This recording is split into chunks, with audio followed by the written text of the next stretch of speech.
चांदनी रात थी। घने बादलों के बीच चांद लुका छिपी खेल रहा था।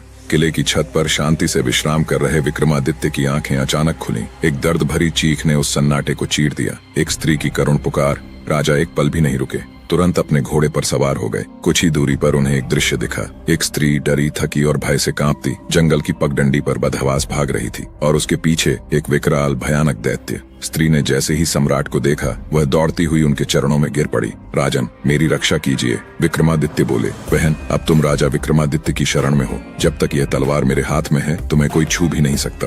दैत्य जोर से ठाका मारते हुए बोला, हाँ, मूर्ख मानव, तू इसकी रक्षा करेगा। अगर जान प्यारी है तो अभी पीछे हट जा, नहीं तो तेरी राख भी हवा में उड़ जाएगी। विक्रमादित्य बोले, मृत्यु भी यदि सामने खड़ी हो तो विक्रम उससे मुंह नहीं मोड़ता। अब या तो तू थमेगा या ये तलवार। अबला नारी के बहते आंसू को देख राजा विक्रमादित्य का खून खौल उठा। उन्होंने उस भयभीत स्त्री की ओर देखा। दैत्य बोला, मुझे रोक सके ऐसा कोई नहीं। पर विक्रमादित्य रुके नहीं। रक्त वर्णित आंखों में प्रतिशोध की ज्वाला लिए उन्होंने अपनी तलवार खींच ली और ललकारते हुए दैत्य पर टूट पड़े। भीषण युद्ध हुआ। हर बार जैसे बिजली कड़क रही हो। राक्षस ने भी पूरी ताकत झोंक दी, लेकिन विक्रम का पराक्रम भारी पड़ा। एक ही तेज वार में विक्रमादित्य ने राक्षस का सिर धड़ से अलग कर दिया। परंतु तभी एक चमत्कार हुआ। कटे हुए सिर ने फिर से शरीर से जुड़कर उसे जीवित कर दिया। राजा विचलित नहीं हुए। उन्होंने दैत्य का सिर पकड़कर एक पहर तक उसे धरती पर घसीटा और अंततः राक्षस भयभीत होकर पीठ दिखा भाग खड़ा हुआ। विक्रमादित्य ने उसे जाते हुए देखा, पर उन्होंने पीछा नहीं किया। विक्रमादित्य ने जैसे ही उस कांपती हुई स्त्री को शांत किया, वह बोली, राजन, आप मेरे लिए देवदूत बनकर आए हैं, पर अभी खतरा टला नहीं है। विक्रमादित्य ने पूछा,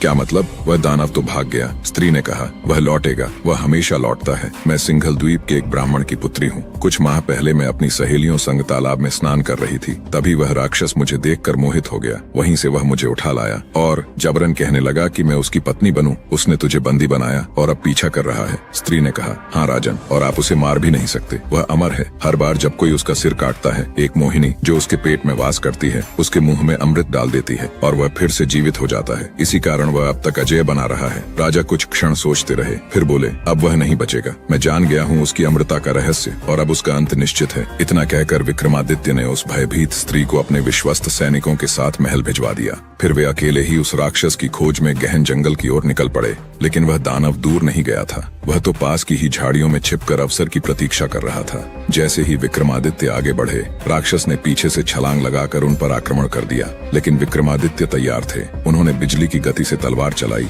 एक ही वार में राक्षस का पेट चीर दिया और तभी उसके चीरते हुए शरीर से एक मोहिनी निकली। वह झट से अमृत लेने के लिए आकाश की ओर भागी। लेकिन विक्रमादित्य ने आंखें मूंद लीं और आह्वान किया। बेताल बेताल प्रकट हुआ और पल भर में उस मोहिनी को पकड़ लिया।